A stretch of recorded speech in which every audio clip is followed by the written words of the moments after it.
Good evening, Dr. Taco. Before I start my presentations, I want to extend my thanks and appreciation for affording me the opportunity to resubmit my paper. So again, we will look at crafting effective food security policy. The first and foremost thing I want us to look at is factors to consider when crafting food security policy. In my opinion, I believe when crafting food security policy, it is very, very essential to consider a range of factors that influence food system dynamics. As highlighted in the article, Understanding Food System Drivers, a critical review of the literature by Benning et al. 2009, urbanizations and income growth are the two significant drivers that can lead to shifts in dietary preferences towards processed and animal-based foods. These shifts can have a direct impact on nutritional patterns and subsequently pose challenges to achieving food security.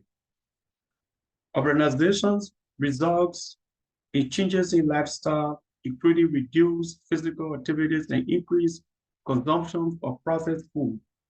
This phenomenon is well documented in the literature, Benning et al. 2009, and it underscores the need for policies that address the potential negative consequences of urbanizations and dietary habits. On the other hand, income growth, as identified by Benning et al., can also contribute to dietary shifts, particularly towards animal-based protein consumption. This trend is associated with the rise of middle class in many low and middle income countries, where increased income leads to a change in diet composition. The argument here is that both urbanizations and income growth can lead to a shift in dietary preferences towards processed and animal-based food. These shifts impact nutritional patterns and can contribute to challenges in achieving food security. Population growth, on the other hand, follows stream food supply system necessitating sustainable production and distribution strategies. The shift in dietary preferences driven by urbanizations and income growth are well documented in numerous studies, including Benning et al., Swanban et al., Urban and Charari and all. These changes have direct implications for food security as they affect the availability and affordability of nutritious food for different population segments. Likewise, the impact of population growth on food supply system is widely acknowledged in other literature like Teman and Clark 2014, UNEF 2016, Sustainable Demand while maintaining environmental sustainability. Reflecting on these readings and the argument, the reading emphasizes that urbanizations and income growth are the key two drivers that stand up whenever you think about drafting or crafting a policy, a food security policy for any countries. They are very important, though there are a couple of other drivers, but having read a couple of drivers, I personally believe that these two are very important. Urbanization and income. These two, in my opinion, covers all of the drivers, covers all of the factors when it comes to crafting food security policy. These changes are lead to increased demand for processed animal-based food, which can contribute to dietary-related health issues and food security challenges. Population growth exacerbates food demand. That's obvious about it. The more increase in the population, the more the demand for food.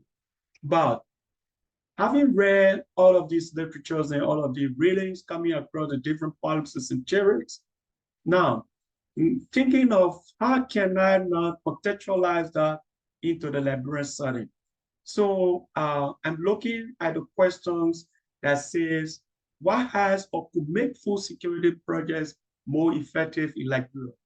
Well, these concepts have one way or the other work up in other countries. And in my opinion, that can also be contextualized in the Liberian context. Take, for instance, community engagements and participation. We say successful food security projects often involve active engagement with local communities and stakeholders, as stated in Banning et al. 2019. In Liberia, fostering collaboration between government agencies, non-governmental organizations, local farmers, and community can all ensure that projects address specific needs, utilize local knowledge, and gain community support. Another area is sustainable agriculture and farming techniques. Implementing sustainable agriculture practices such as agroforestry, crop diversification, and soil conservation can enhance food production while minimizing environmental degradations. IPCC&R 2019. These approaches will be tailored to Liberia's ecosystems and climate conditions, promoting long-term food security. Providing training and capacity building is another step. Programs to farmers can improve their skills in modern farming techniques, post-harvest handling, and food preservation. Banning et al. 2019. This empowers farmers with the knowledge needed to maximize yield, reduce losses, and contribute to local food availability. Strengthening rural infrastructures, for example, is another effective way. Improving roads, storage facilities, and market access can help farmers connect with urban markets and increase their income. As clearly stated in Banning et al., this can incentivize agricultural productions and create economic opportunities. Educating communities about balance and nutritious diets can influence dietary choices and reduce consumption of unhealthy processed food. HACCIS and all 2020. This could involve school programs, community workshops, media campaigns to promote healthy eating habits. That is very important to some extent because here in this country, we are almost like eating everything, right? Sometimes the importations of food is all about rags, rags, rags. We do not have a dietary choices when it comes to our food. But I think carrying on sorts of nutritional education and awareness will eventually help us, as it is clearly stated in HACCIS and alternative literature. And then, given the vulnerability of Liberia to climate change impacts, integrating climate resilience strategies into food security projects is crucial. Implementing drought-resistant crops, talking about doing what we call cross rotations, talking about planting different crops in one area. That was very important. From management, for example, management measures and water conservation techniques can help mitigate climate-related risks to food productions. IPCC and all 2019. Data, and lastly, data and monitoring. Data and monitoring is very important because with this, be able to establish a reliable data collection system to monitor food security indicators and project outcome, which is essential for evidence-based decision-making, as it is spelled out in HLPE 2017. This enables project managers to adopt strategies in real time based on the evolving needs of the community. Having said all of that, having read the literature, having accessed different reading, now I come to the reflections of the reading that the source of food security projects is a largely hinges on tailoring strategies to local context and involving communities in the planning and implementation processes. So these contextualizations will actually help us in Liberia when it comes to drafting an effective policy to boost food security. In Liberia, building on the successful stories, studies from other countries, and through this very literature and adapting them to the specific needs and challenges of the Liberian population can lead to effective outcome. Continuing evaluations and learning from both successes and failures can inform the refinement of strategies over time.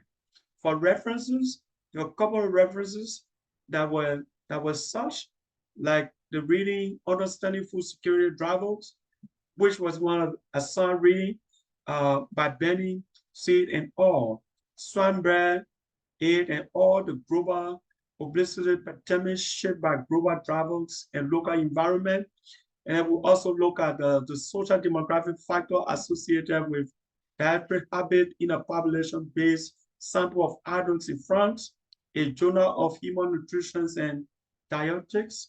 We also look at Tamadi and Clark, global diets, the environmental sustainability and human income. We look at the UNEP, food systems and natural resources, a report of the working group on the system of the International Resource Panel. We look at the global food systems, the role of nutrition, food security. We also look at the report from the high-level panel of experts on food security and nutrition of the Committee on World Food and Security. And then lastly, we search out climate change and learn. That is the IPCC special report on climate change. These certifications and land degradation, sustainable land management, food security, and greenhouse gas fluxes in restoring ecosystem, intergovernmental panel on climate change. So that's how far we went with our search on this presentation. Thank you very much.